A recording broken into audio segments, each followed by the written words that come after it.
Di sini saya akan menjelaskan map mapping tentang neraca pembayaran. Assalamualaikum warahmatullahi wabarakatuh. Selamat pagi kelas, senang berjumpa kembali. Kali ini kita akan membahas salah satu perdagangan internasional, yaitu dalam neraca pembayaran. Sebelumnya, udah ada yang tahu belum sih apa itu neraca pembayaran? Oke, dapat kita ketahui bersama bahwa neraca pembayaran adalah laporan rugi laba atau dalam bahasa Inggris berarti balance of payment.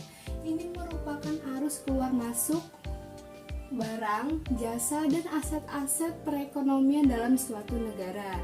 Di mana definisi neraca pembayaran ini merupakan laporan ringkas dan sistematis yang menyangkut semua transaksi-transaksi dari suatu negara atau negara-negara lain di dunia. Lalu, apa sih yang termasuk ke dalam daftar catatan sistematis ini? Oke.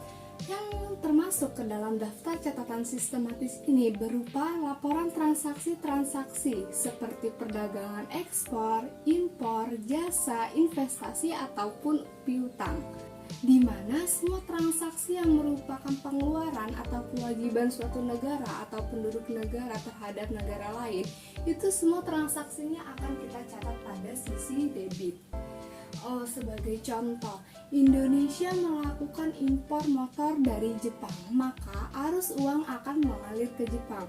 Itu transaksinya akan kita catat pada sisi debit. Kemudian, transaksi yang merupakan hak kita atau penerima itu semua akan dicatat pada sisi kredit.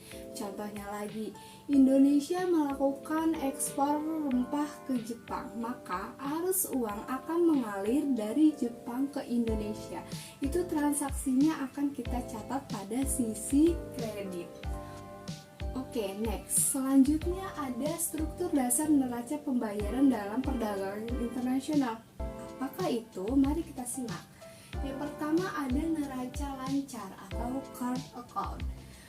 Neraca ini merupakan transaksi yang dimana di dalamnya meliputi barang dan jasa yang nantinya akan dicatat pada current account. Kemudian ada neraca jasa, yaitu neraca yang menunjukkan permintaan atau penawaran jasa.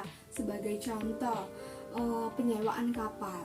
Jadi kalau kita mau ekspor barang ke luar negeri, itu kan kita membutuhkan yang namanya kapal untuk mengangkut barang-barang tersebut. Nah, itu merupakan jenis layanan jasa yang nantinya akan dicatat pada current account. Kemudian ada neraca non balas jasa, di mana neraca non balas jasa ini merupakan akibat yang bukan dari balas jasa. Contohnya, Indonesia menerima hibah atau memberikan hibah, itu transaksinya akan dicatat pada neraca non balas jasa. Kemudian ada neraca modal atau capital account, di mana neraca yang menunjukkan transaksi penerimaan atau pembayaran sehubungan dengan pinjaman atau penerimaan modal yang terjadi dari dua negara atau lebih untuk investasi jangka pendek maupun investasi jangka panjang. Nah, investasi jangka pendek itu seperti obligasi, lalu investasi jangka panjang itu seperti saham, jual beli efek, penanaman modal asing, ataupun pembayaran utang ke luar negeri.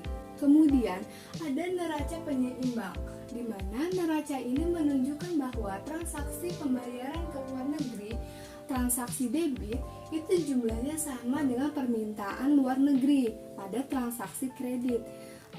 Jadi dalam neraca itu tidak ada yang namanya besar kecil, karena saldo neraca pembayaran itu defisit, kurang dari 0 ataupun surplus lebih dari 0. Kemudian yang terakhir ada selisih perhitungan, di mana selisih perhitungan terjadi karena error, karena adanya kesalahan pencatatan atau kesalahan dalam penulisan. Sebagai contoh, perbedaan antara sisi kredit dengan sisi debit ini terjadi mengingat sumber pencatatan neraca pembayaran. Terjadinya perbedaan antara kedua sisi tersebut, sehingga memungkinkan adanya kesalahan dalam proses pencatatan.